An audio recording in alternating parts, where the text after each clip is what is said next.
Hein? Vous allez remarquer qu'aujourd'hui, même les hommes de ce monde, ils se tournent vers les plantes pour soigner les gens. Vrai ou vrai? Hein? Vous pensez que ça sort d'où? Le monde n'a rien payé. Le sorcier qui peut prendre les herbes et qui vient guérir quelqu'un, il n'a rien inventé. Il n'a pas formé l'herbe. Nous avons voulu leur attribuer le pouvoir de Dieu. Dieu savait que tu peux souffrir de telle maladie. Mais il a anticipé, il t'a donné le médicament et il a mis ça dans ta nourriture. Il te dit mange normalement et tu ne vas pas souffrir. Aujourd'hui on dit que quand tu as une alimentation saine, tu es déjà à l'abri de plusieurs maladies. Ou bien je me trompe. Quand tu as une alimentation saine, mais le diable n'a pas inventé l'alimentation. Il n'a pas inventé le manguier. Il y a une herbe là en plus, quand quelqu'un souffre de la typhoïde, il part, il coupe, il fait bouillir, il boit. Et ça traite. Le diable n'a pas fait pousser cette herbe.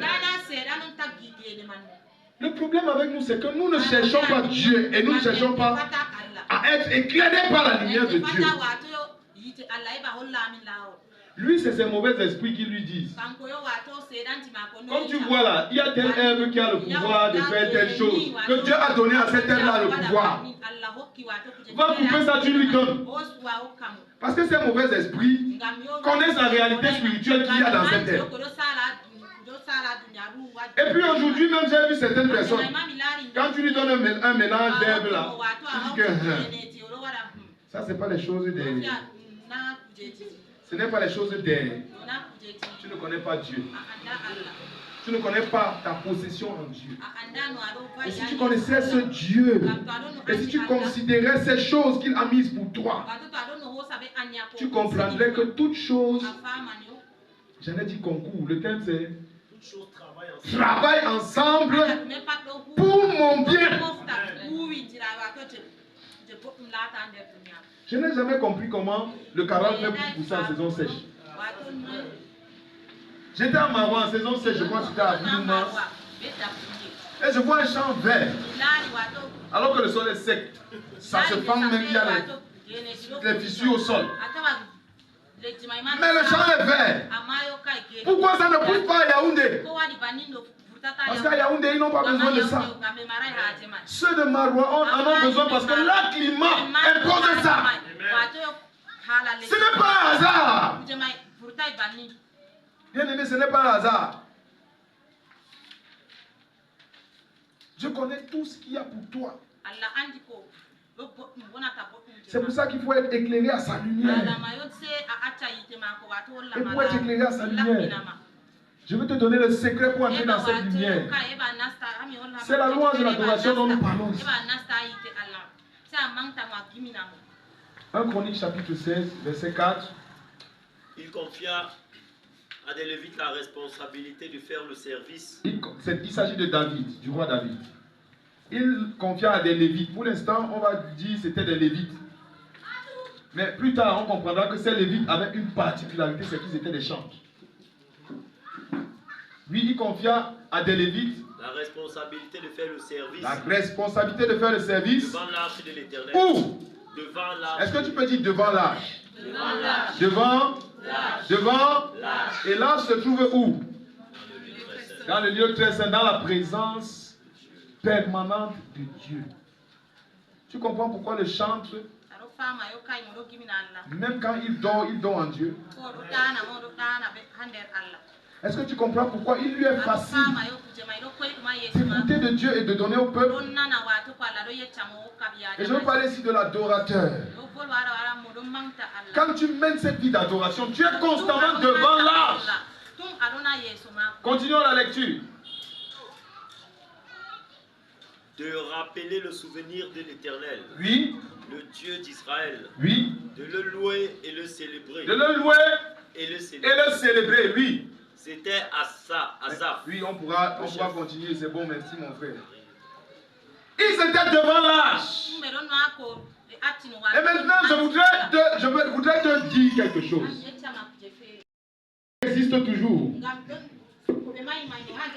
Mais le temple, ce n'est pas ce que nous voyons ici. Parce que si c'était ce que nous voyons ici, allait dire qu'il y a le lieu très saint ici. Peut-être comme je suis placé ici maintenant, c'est mon souverain sacrificateur. Hein? Donc j'entre ici une fois par an. Alléluia. Hey, suis bien. Suis bien.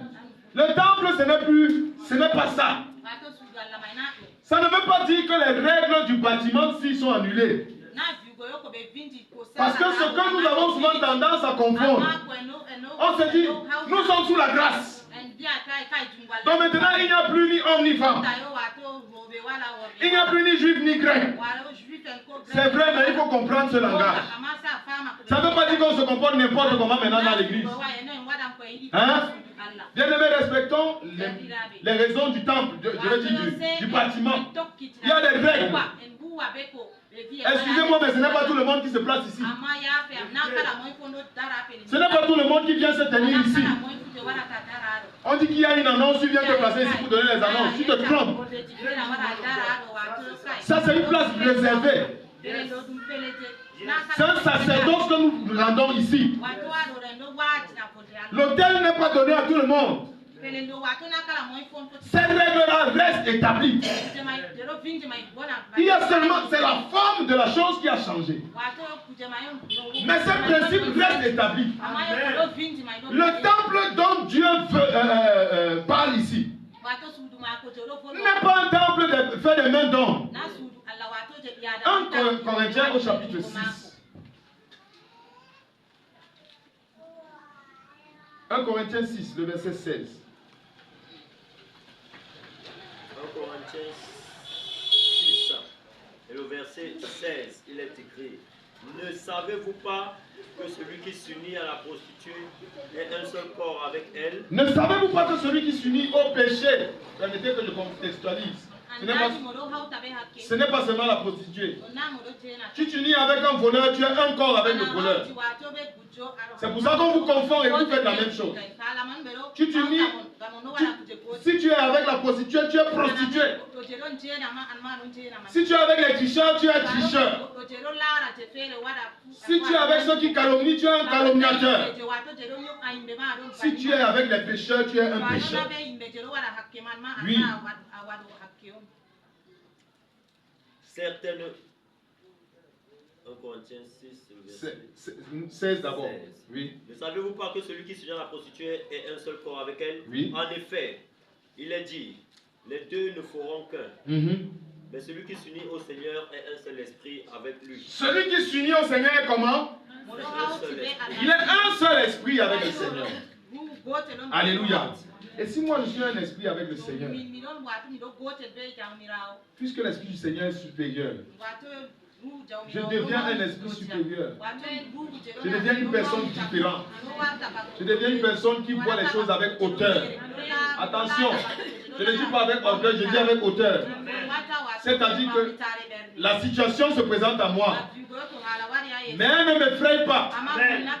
Parce que je sais que celui qui est plus fort, il est en moi. Et ce n'est pas son esprit que je vis. Si je peux dire mon Père, c'est parce que l'esprit de mon Père habite en moi. Et il rend témoignage que je suis enfant de Dieu. Selon Romains 8.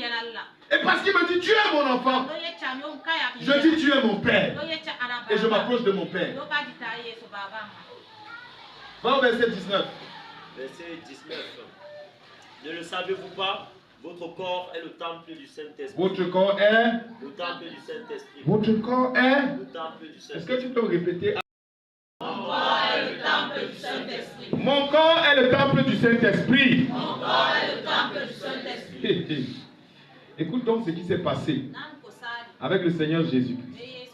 Pourquoi tu dois être dans la louange, dans l'adoration et donner une adoration agréable au Seigneur? Le Seigneur est venu.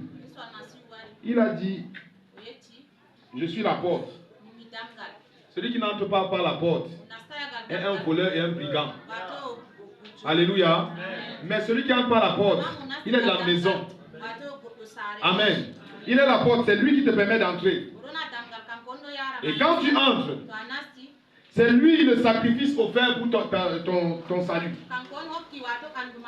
C'est lui le sacrifice offert pour ta purification.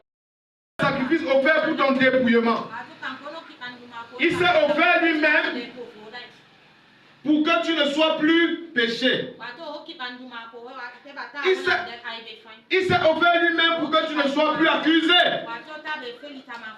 Il n'y a plus d'accusation valable contre toi. Est-ce que tu comprends? Il n'y a plus rien qui soit contre toi. Lorsqu'il est arrivé ici, il t'a fait entrer dans le lieu saint, il t'a mis à part. Et il a dit quelque chose. L'acte que j'ai accompli à la croix était pour que tu ne vives plus à la lumière de tes actions, mais que tu vives à la lumière du Saint-Esprit. C'est pour ça que dans Hébreux 9, tout à l'heure, il y avait un voile ici qui séparait les deux parties. Et lorsque le Seigneur Jésus a remis son esprit entre les mains du Seigneur, du Père, qu'est-ce qui s'est passé? Le voile s'est déchiré. Désormais, toute la plénitude de la grâce de Dieu, de la présence de Dieu, manifeste à ce lieu, a rempli tout le temple. Et le temple là, c'est ton cœur. C'est pour ça qu'il faut que la connaissance de Dieu illumine les yeux de ton cœur, pour que tu ne sois plus ignorant de ce que Dieu veut. Alléluia. Vous savez, tout enfant de Dieu authentique, quand il meurt, même si nous avons l'impression que c'est précoce, il y a toujours un témoignage du genre. J'ai l'impression que le type ci savait qu'il est en train de partir. Parce qu'il était en train de mettre les choses en ordre là et de nous donner ses responsabilités. J'ai l'impression que le type ci savait que bientôt il va partir. Parce qu'il m'avait dit, quand je serai plus là, tu vas faire comme ça. Écoutez, quand mon papa est décédé, j'ai envie de dire, quand Dieu a rappelé mon papa, parce que mon papa n'est pas mort. Alléluia. Un enfant de Dieu ne meurt pas. Un enfant de Dieu passe dans la gloire. Il est glorifié, il ne meurt pas. Quand il devait partir, je lui dis, papa, j'ai été recruté, c'est vrai. Mais mon salaire ne passe pas encore. S'il te plaît, patiente un peu, je veux... On m'a programmé, on a dit que mon salaire va passer en septembre. Comme ça, je prends mon salaire de septembre et je viens te rencontrer. Il sourit, il rit au téléphone. Après, il me dit, si tu vas me sourir. Moi, je pensais que comme il voyage toujours pour l'œuvre de Dieu, peut-être qu'il va se déplacer encore. Après, il me dit, non, mais je vais t'attendre. Septembre est passé, on ne m'a pas payé. Je n'ai pas voyagé. Et le 7 octobre, il est parti. Il a attendu. Et il m'avait dit, si tu vas me trouver. Et ce n'est pas le seul témoignage, c'est celui que je rends aujourd'hui. Beaucoup d'hommes de Dieu ont parlé ainsi. Ils ont même annoncé que le Seigneur m'a dit que je vais partir. Quand une maladie vient pour le déconnecter de son corps charnel, on commence à pleurer, oh Seigneur, on parle à la langue, on oublie tout ce qu'il avait dit. Mais David avait compris quelque chose. Quand il a eu un enfant adultère avec Bathsheba, l'enfant est tombé malade. David a commencé à jeûner. Il a commencé à jeûner. Dès que l'enfant est mort, David se lève, il passe laver. Lui qui était dans le jeûne et qui pleurait, il dit, donnez-moi la nourriture. Il commence à manger. On dit que, mais toi, tu pleures quand l'enfant est en vie. Maintenant, l'enfant est mort et tu manges. Qu'est-ce qu'on doit même comprendre de David? David connaissait les règles de Dieu. Il savait que ça ne sert à rien. Dieu peut le ramener en vie, c'est vrai. Mais il connaît les principes de Dieu. Ça ne sert à rien de gaspiller son énergie là. C'est là où c'est souvent difficile pour nous. Parce que Dieu nous soumet à des situations souvent très difficiles. Et tu as l'impression que le ciel s'est fermé sur toi. Que Dieu n'entend plus tes cris. Tu as l'impression que toi-même, c'est comme si Dieu t'a abandonné depuis. Tu as même envie de le maudire à un instant. Et tu ne sais pas que cette situation est pour ton bien. Hier, l'homme de Dieu disait quelque chose de très pertinent dans son vidéo. Parfois, tu pars. Tu fais un accident de circulation. Ton pied se casse. Tu dis vraiment, je comprends. Un enfant de Dieu comme moi, alors que je sors d'un mois de jeûne et prière, c'est quand je parle que ça me revient même. J'ai vécu ça. Je vous dis, en 2016, j'ai fait un AVC. Je ne connais pas un moment de ma vie où j'ai été, entre guillemets, spirituel comme en 2016. J'ai prié, bien aimé. J'ai rencontré, le Seigneur m'a fait voir des anges. J'ai vécu des choses. Je voyais les gens en route que les gens ne voyaient pas. Je marchais, je voyais des choses et je distinguais. Parfois les gens me parlaient en route. Et je marchais naturellement pour ne pas être bizarre aux yeux des gens. Parce que si tu commences à répondre à gauche, tu réponds à droite. On va dire que le titre c'est comment. Et quand ça commence à devenir quelque chose de sérieux, je stoppe la moto, je cours à la maison. Parce que je sais qu'il y a un message que Dieu veut me communiquer. Et la présence des gens est en train de me distraire, m'empêche d'être concentré. Je pars dans ma chambre. Je vivais des choses. J'avais des visions ouvertes. J'ai prié pour un cas. Après j'ai fait l'AVC. La première chose que j'ai faite, j'ai dit Seigneur, ça pouvait arriver l'année passée. Comment tu peux me dire que ça m'arrive maintenant? Moi aussi, là où je suis, j'ai résolu dans mon cœur. J'ai dit qu'aujourd'hui je vais savoir si moi je suis serviteur de Dieu ou non. De nous deux, une personne va mourir. Soit cet esprit qui vient m'attaquer là va disparaître et j'aurai la victoire au nom de Jésus. Soit je vais seulement mourir à jeun. Parce que c'est un combat que je commence. Ouais. Dis avec moi, ouais. C'est bien, c'était le zèle. Élie a fait ça avec Jézabel, non? Quand il a montré que non, j'ai le Dieu puissant. La Bible ne dit nulle part que Dieu a dit à Élie de sacrifier les prophètes de Baal. Dieu a démontré à Israël et à tout le monde que c'est lui le vrai Dieu. Élie a ajouté le zèle sur ça, il a égorgé les gens. Conséquence immédiate. Jézabel a commencé à le poursuivre. Elle a poursuivi. Elle a poursuivi. Élie a fui. Dieu vient le trouver dans la grotte. Qu'est-ce que tu fais ici, Élie? Seigneur, j'ai déployé mon zèle. Fais attention à ton zèle. C'est bien d'avoir le zèle. Mais ça ne suffit pas. Il faut la sagesse. C'est bien d'avoir la sagesse. Mais il faut l'instruction du Seigneur. Le zèle ne suffit pas. Quand tu prends ces choses et que tu prends ces principes à cœur, tu marches, le Seigneur prend plaisir à ce que tu fais et il met sa main sur toi. J'avais déployé mon zèle. J'ai dit que je serai à jeûne jusqu'à ma guérison. Un esprit ne peut pas me soumettre comme ça alors que j'ai le Saint-Esprit. Je suis aussi puissant que ça. Le matin, je bénis le Seigneur parce que j'étais dans la nuit. J'ai passé ma nuit là, je n'ai pas dormi. J'ai prié. Et je vous dis, mon côté s'il était paralysé, donc je ne pouvais pas bien donner. Je ne pouvais pas bien articuler. Mais j'étais là, c'est que ma bouche pouvait dire, ça disait. Mais mon esprit était en prière. Et j'étais debout. Je marchais dans la chambre. Je marche, je prie jusqu'au matin. Le matin, un serviteur de Dieu que mes yeux n'ont jamais vu, jusqu'au jour où je vous parle. Il m'écrit. Il m'avait déjà contacté avant, donc je savais, à cet instant-là, je savais déjà qui il est. Il s'était présenté. Mais je ne le connais pas.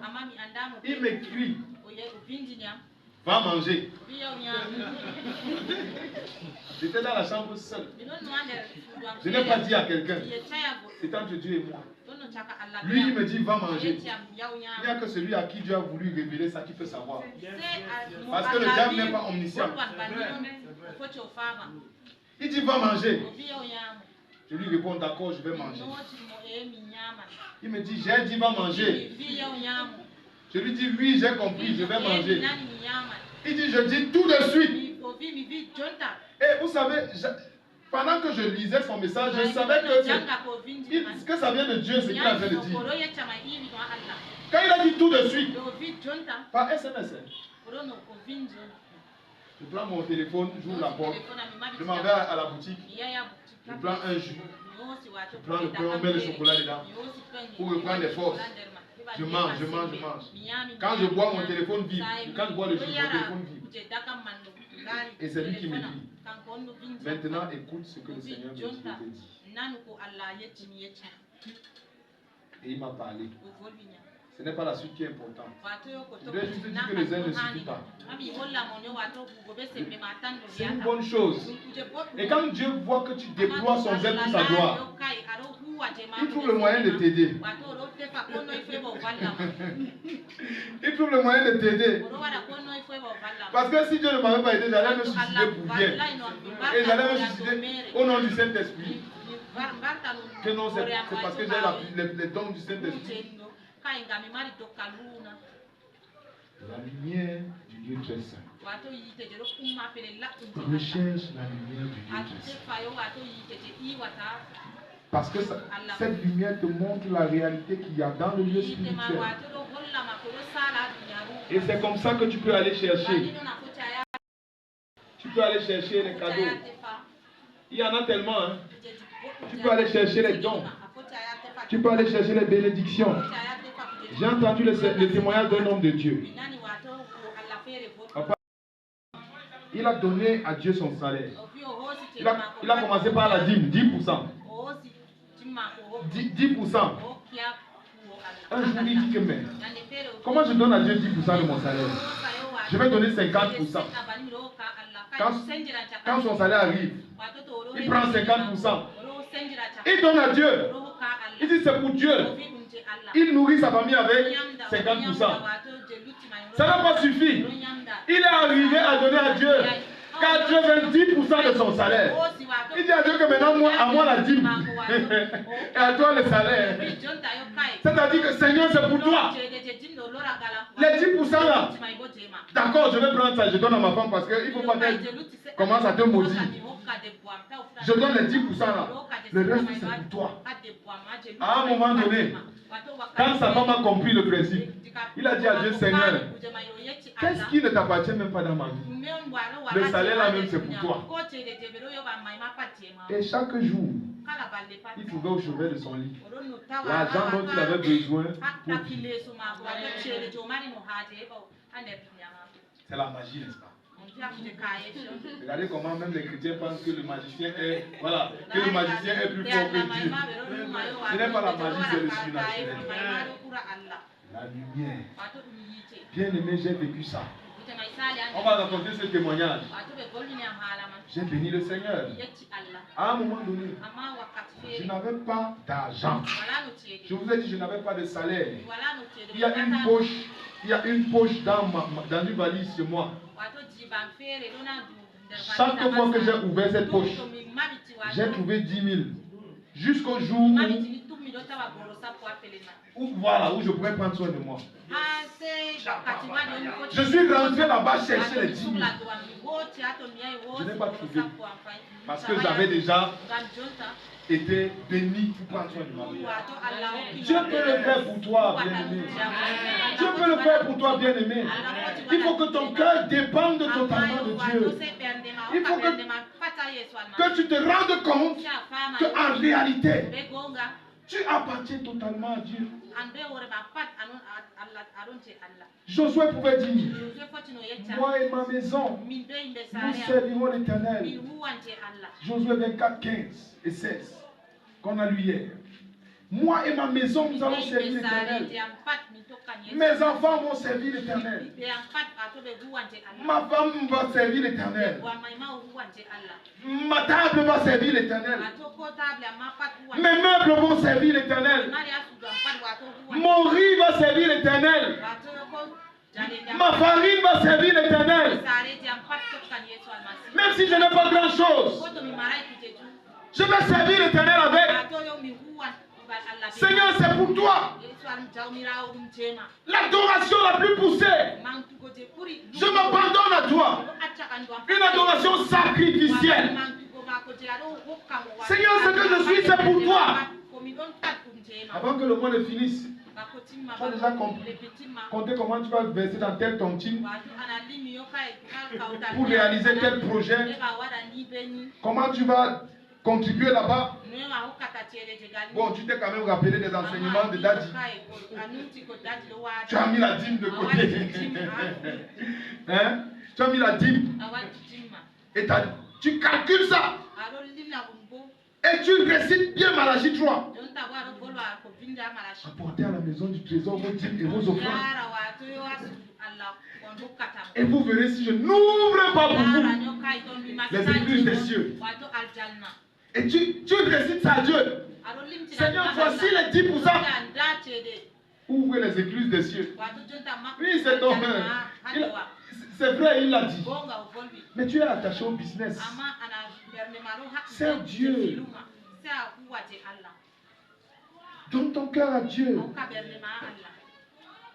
David dit, je ne vais pas offrir à l'Éternel un sacrifice qu'il ne m'a pas coûté. Quand on a dit les offrandes hier, quelque chose m'a marqué dans cette assemblée. C'est la première fois que je rencontre ça. Il y a des pots là. Il y a des pots là. On n'est même pas dans le pot. Je ne sais pas pourquoi. Mais ça m'a marqué. Je viens avec ma veste aujourd'hui là. Si je vais poser 100 francs ici. Oh. En plus, docteur. Hey! C'est compliqué. Ça te fait même d'abord changer ton offrande. Tu sais, tu es un adorateur de ton image. C'est vrai que tu ne veux pas qu'on voit que tu as donné plus. Quand c'est dans le pot, tu viens avec la pièce. Tu mets la main au fond du pot, on connaît les fiches là. Que ça ne fasse pas les bruits. On connaît ça. On ne connaît pas, seulement on a même fait ça. Je n'ai pas honte de dire que j'ai fait ça. J'ai fait ça. Mais je rends grâce au Seigneur pour le Saint-Esprit dans ma vie. Tu mets la main au fond du pot. Tu poses doucement. Alors que tu as dansé là, tu as transpiré. Voilà ton adoration comme ça. Tu trompes qui? Hier quand j'ai vu ça, j'ai dit comment? C'est sûr que Jésus est en train de regarder ce que j'ai déposé là. Si c'est le superflu, il connaît. L'adoration sacrificielle. Élie va dire à la veuve, Madame, donne-moi d'abord à manger. Après, tu vas nourrir, tu vois comment te nourrir et nourrir ton enfant. Vous pensez que c'était facile? Une autre personne venait lui dire ça. Ça allait passer. C'est parce qu'elle savait qui est Élie. Elle savait qu'il marche avec la parole de Dieu. Il a le cachet de Dieu.